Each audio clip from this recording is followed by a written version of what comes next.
ਦਰਸ਼ਕੋ break ਤੋਂ ਬਾਅਦ ਤੁਹਾਡਾ ਸਭ ਦਾ ਭਰਪੂਰ ਸਵਾਗਤ ਹੈ। ਅੱਜ ਦੇ ਐਮਿਸ਼ਨ ਤੋਂ ਬਾਅਦ ਹੁਣ ਆਪਾਂ ਗੱਲਬਾਤ ਕਰਨ ਜਾ ਰਹੇ ਹਾਂ ਰੂਹ ਦੀ ਖੁਰਾਕ ਗੁਰਬਾਣੀ ਵਿਚਾਰਾਂ ਦੀਆਂ। ਸੋ ਅਸੀਂ ਚਾਹਾਂਗੇ ਕਿ ਤੁਸੀਂ ਸਾਡੇ ਨਾਲ ਇਸੇ ਤਰ੍ਹਾਂ ਹੀ ਬਣੇ ਰਹਿਣਾ। ਦੇਖਣ ਸੁਣਨ ਲਈ ਤੁਹਾਡਾ ਸਭ ਦਾ ਬਹੁਤ ਬਹੁਤ ਸ਼ੁਕਰੀਆ ਜੀ। ਡਾਕਟਰ ਸਾਹਿਬ ਕੀ ਕਹਿਣਾ ਚਾਹੋਗੇ?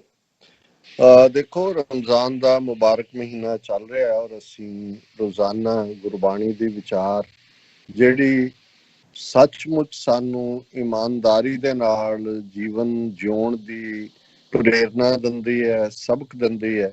ਔਰ ਹਰ ਮਜ਼ਹਬ ਦਾ, ਹਰ ਧਰਮ ਦਾ ਆਦਰ ਕਰਦੇ ਹਾਂ, ਉਹਨਾਂ ਦੇ ਮੁੱਢਲੇ ਪ੍ਰਿੰਸੀਪਲਸ ਨੂੰ ਸਮਝਦੇ ਹਾਂ। ਗੁਰੂ ਸਾਹਿਬਾਨ ਨੇ ਵੀ, ਭਗਤ ਜਨਾਂ ਨੇ ਵੀ ਇਨਸਾਨ ਨੂੰ ਇਹ ਦੱਸਿਆ ਕਿ ਭਾਈ ਤੇਰੇ ਜੀਵਨ ਦੇ ਅੰਦਰ ਨੇਕੀ ਹੋਏ, ਤੇਰੇ ਅੰਦਰ ਇਮਾਨਦਾਰੀ ਹੋਏ ਤੇ ਤੂੰ ਆਪਣੀ ਜ਼ਿੰਦਗੀ ਦੇ ਵਿੱਚ ਜੋ ਕਰਦੇ ਉਹੀ ਹੈ, ਤੇਰੀ ਕਥਨੀ ਤੇ ਕਰਨੀ ਜਿਹੜੀ ਹੈ ਉਸ ਦੇ ਵਿੱਚ ਇਕਸਾਰਤਾ ਹੋਏ। ਔਰ ਇਹੀ ਰੱਬ ਨੂੰ ਪਿਆਰਾ ਲੱਗਦਾ ਹੈ ਕਿ ਅਸੀਂ ਨੇਕ ਹੋਈਏ, ਇਮਾਨਦਾਰ ਹੋਈਏ, ਰਿਜ਼ਕੇ ਹਲਾਲ ਸਾਡਾ ਹੋਏ ਔਰ ਜਿਹੜਾ ਲੋੜਵੰਦ ਹੈ, ਜਿਹਦੇ ਕੋਲ ਨਹੀਂ ਹੈ, ਉਸ ਦੀ ਵੀ ਅਸੀਂ ਮਦਦ ਕਰੀਏ।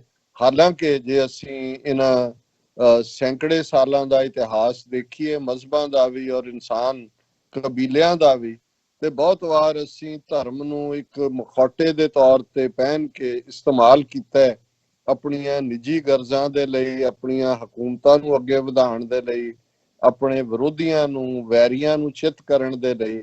ਔਰ ਇਮਾਨਦਾਰੀ ਜਿਹੜੀ ਹੈ ਉਹ ਬਹੁਤ ਵਾਰ ਮਾਈਨਸ ਹੁੰਦੀ ਹੈ। ਔਰ ਅੱਜ ਦਾ ਸ਼ਬਦ ਗੁਰੂ ਨਾਨਕ ਸਾਹਿਬ ਦਾ ਅਗੇਨ ਉਹੀ ਥਾਟ ਜਿਹੜਾ ਸੀ ਕੱਲ ਵੀ, ਕਿਉਂਕਿ ਇਹ ਮਹੱਲਾ ਪਹਿਲਾ ਦੇ ਥੱਲੇ ਜਿਹੜਾ ਇਹ ਚੱਲ ਰਿਹਾ, ਇਸ ਦੇ ਵਿੱਚ ਅਸੀਂ ਜ਼ਿਕਰ ਕੀਤਾ ਸੀ।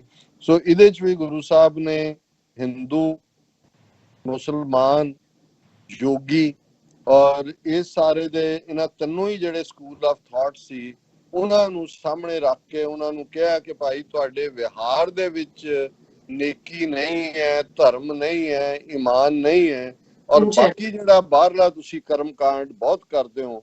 ਔਰ ਇਹ ਮਹੱਲਾ ਪਹਿਲਾ, ਹਿੰਦੂ ਕੈ ਘਰ ਹਿੰਦੂ ਆਵੇ, ਸੁਤ ਜਨੇਊ ਪੜ ਗਲ ਪਾਵੇ, ਸੂਤ ਪਾਏ ਕਰੇ ਬੁਰਿਆਈ, ਨਾਤਾ ਧੋਤਾ ਥਾਏ ਨਾ ਪਾਈ, ਮੁਸਲਮਾਨ ਕਰੇ ਵਡਿਆਈ, ਵਿਣ ਗੁਰ ਪੀਰੈ ਕੋ ਥਾਏ ਨਾ ਪਾਈ, ਰਾਹੋ ਦਸਾਏ ਉਥੈ ਕੋ ਜਾਏ, ਕਰਨੀ ਬਾਝੋਂ ਭਿਸ਼ਤ ਨਾ ਪਾਏ, ਜੋਗੀ ਕਹਿ ਕਰ ਜੁਗਤ ਦਸਾਈ, ਥਿਤ ਕਾਰਨ ਕੰਨ ਮੁੰਦਰਾ ਪਾਈ, ਮੁੰਦਰਾ ਪਾਏ ਫਿਰੈ ਸੰਸਾਰ, ਜਿੱਥੈ ਕਿੱਥੈ ਸਿਰਜਣਹਾਰ, ਜੇਤੇ ਜੀ ਤੇਤੇ ਵਾਟਾਉ, ਚੀਰੀ ਆਈ ਢਿੱਲ ਨਾ ਕਾਉ, ਇਥੈ ਜਾਣੈ ਸੋ ਜਾਏ ਸੰਜਾਣੈ, ਹੋਰ ਫੱਕੜ ਹਿੰਦੂ ਮੁਸਲਮਾਨੈ, ਸਭਨਾ ਕਾ ਦਰ ਲੇਖਾ ਹੋਏ, ਕਰਨੀ ਬਾਝੋਂ ਤਰੈ ਨਾ ਕੋਏ, ਸੱਚੋ ਸੱਚ ਵਖਾਣੈ ਕੋਏ,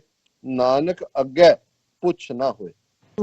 ਇਹ ਗੁਰੂ ਗ੍ਰੰਥ ਸਾਹਿਬ ਦੇ ਪੇਜ 1951 ਦੇ ਉੱਤੇ ਹੈ, ਜਿਸਨੂੰ ਅਸੀਂ ਅੰਗ ਕਹਿੰਦੇ ਹਾਂ, ਪਾਰਟ ਆਫ ਦਾ ਬੋਡੀ। ਹੁਣ ਗੁਰੂ ਸਾਹਿਬ ਇਹ ਫਰਮਾਉਂਦੇ ਨੇ ਕਿ ਜਦੋਂ ਇੱਕ ਹਿੰਦੂ ਦੇ ਘਰ ਹਿੰਦੂ ਆਉਂਦਾ, ਉਹਦਾ ਮਹਿਮਾਨ ਹੁੰਦਾ, ਉਹਦਾ ਰਿਸ਼ਤੇਦਾਰ ਹੁੰਦਾ, ਉਸ ਦੇ ਗਲੇ ਦੇ ਵਿੱਚ ਸੂਤ ਦਾ ਜਨੇਊ ਪਾਇਆ ਹੁੰਦਾ, ਜਾਂ ਜਿਹਨੂੰ ਉਹਨੇ ਆਪਣੇ ਮਜ਼ਹਬ ਦੇ ਵਿੱਚ, ਜਿਹਨੂੰ ਇਹ ਜਿਹੜਾ ਉਹ ਯੱਗਯੋਪਵੀਤ ਕਹਿੰਦੇ ਨੇ, ਹਿੰਦੂ ਬਣਾਉਣਾ ਹੁੰਦਾ, ਸੂਤ ਜਨੇਊ ਪੜ ਗਲ ਪਾਵੇ, ਉਹ ਮੰਤਰ ਪੜ ਕੇ ਜਿਹੜਾ ਸੂਤ ਦਾ, ਕਾਟਨ ਦਾ ਜਨੇਊ ਹੈ ਉਹਦੇ ਗਲ ਚ ਪਾ ਦਿੰਦਾ ਕਿ ਵੀ ਹੁਣ ਤੂੰ ਵੀ ਹਿੰਦੂ ਹੋ ਗਿਆ।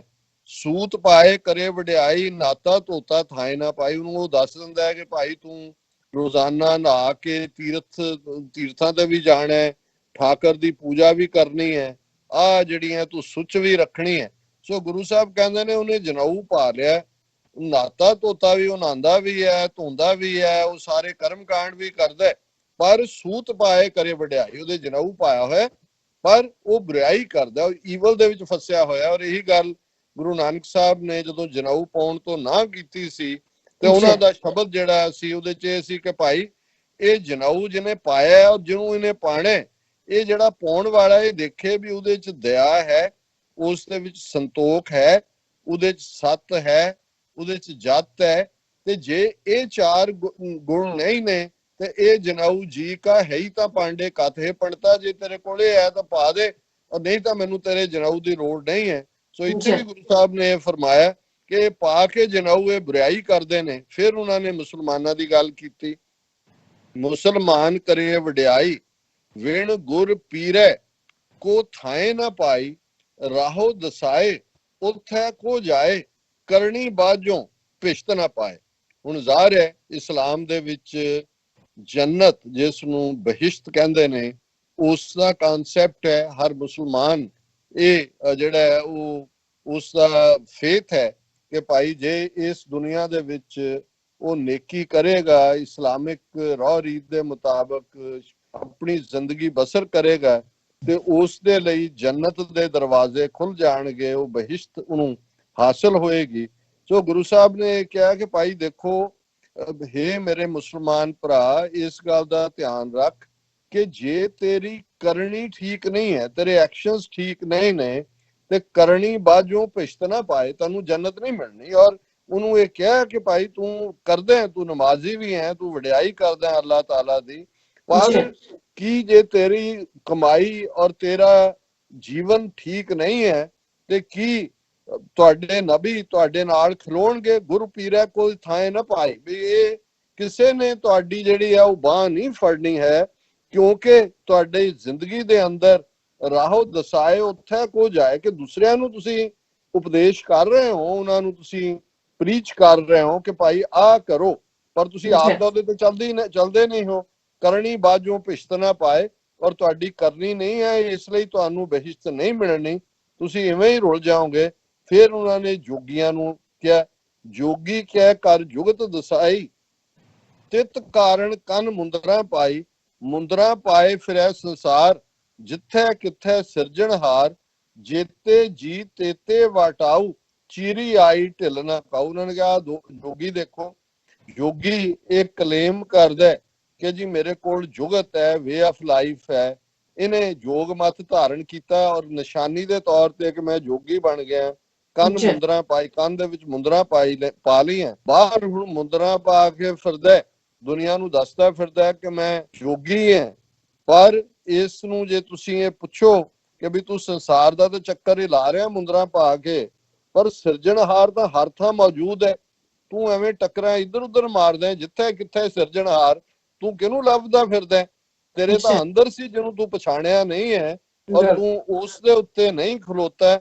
ਜੇਤੇ ਜੀ ਤੇਤੇ ਵਾਟਾਊ, ਨਾ ਗੁਰੂ ਸਾਹਿਬ ਨੇ ਫਰਮਾਇਆ ਕਿ ਭਾਈ ਇਹ ਜਿੰਨੇ ਵੀ ਲੋਕ ਨੇ ਅਲਟੀਮੇਟਲੀ ਇਸ ਜ਼ਿੰਦਗੀ ਦੇ ਵਿੱਚ ਉਹਨਾਂ ਦਾ ਇਹ ਸਫ਼ਰ ਨੇ, ਜਿਤਨੇ ਜੀ ਵਟਾਊ ਕਹਿੰਦੇ ਨੇ ਮੁਸਾਫਰ ਨੂੰ, ਕਿ ਜਿੰਨੇ ਵੀ ਜੀਵ, ਜਿੰਨੇ ਵੀ ਹਿਊਮਨ ਬੀਇੰਗ ਇਸ ਲਾਈਫ ਚ ਆਏ ਨੇ, ਸਾਰੇ ਮੁਸਾਫਰ ਨੇ, ਔਰ ਇੱਥੋਂ ਹਰ ਇੱਕ ਨੇ ਚਲੇ ਜਾਣਾ, ਕਿ ਚੀਰੀ ਆਈ ਢਿੱਲ ਨਾ ਕਾਊ, ਕਿ ਜਦੋਂ ਰੱਬ ਦੀ ਚਿੱਠੀ ਆ ਗਈ, ਕੱਲੇ ਆਵੇ ਨਾਨਕਾ ਸੱਦੇ ਉੱਠੀ ਜਾਏ, ਚੀਰੀ ਆਈ ਢਿੱਲ ਨਾ ਕਾਊ, ਜੋ ਹੀ ਚਿੱਠੀ ਆਈ ਤੇ ਫੇਰ ਕੋਈ ਢਿੱਲ ਨਹੀਂ ਹੋਣੀ, ਇੱਥੋਂ ਤੁਰ ਜਾਣਾ। ਇੱਥੇ ਜਾਣੇ ਸੋਏ ਸੋ ਜਾਏ ਸਿੰਜਾਣੇ, ਹੋਰ ਫੱਕੜ ਹਿੰਦੂ ਮੁਸਲਮਾਨ, ਕਿ ਭਾਈ ਇਹ ਦਾਅਵੇ ਕਿ ਮੈਂ ਹਿੰਦੂ ਹਾਂ ਜਾਂ ਮੁਸਲਮਾਨ ਹੈ ਜਾਂ ਮੈਂ ਜੋਗੀ ਹਾਂ, ਇਹ ਰੱਬ ਦੀ ਦਰਗਾਹ ਦੇ ਵਿੱਚ ਇਸ ਨੂੰ ਕਿਸੇ ਨੇ ਨਹੀਂ ਮਾਨਤਾ ਦੇਣੀ। ਹਾਂ, ਉੱਥੇ ਉਹਦੀ ਰੈਕਗਨੀਸ਼ਨ ਹੋਏਗੀ ਜਿਹਨੇ ਹਿਊਮਨ ਲਾਈਫ ਦੇ ਵਿੱਚ ਰੱਬ ਨੂੰ ਪਛਾਣਿਆ,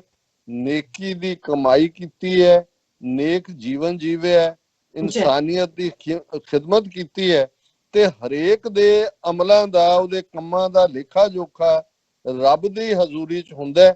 ਸਭਨਾ ਕਾ ਦਰ ਲੇਖਾ ਹੋਏ, ਕਰਨੀ ਬਾਝੋਂ ਤਰੈ ਨਾ ਕੋਏ। ਉੱਥੇ ਕਰਨੀ ਤੋਂ ਬਿਨਾਂ ਕਿਸੇ ਨੇ ਨਹੀਂ ਤਰਨਾ, ਕਿਸੇ ਦੀ ਕਲਿਆਣ ਨਹੀਂ ਹੁੰਦੀ। ਸੱਚੋ ਸੱਚ ਵਖਾਣੈ ਕੋਏ, ਨਾਨਕ ਅੱਗੇ ਪੁੱਛ ਨਾ ਹੋਏ।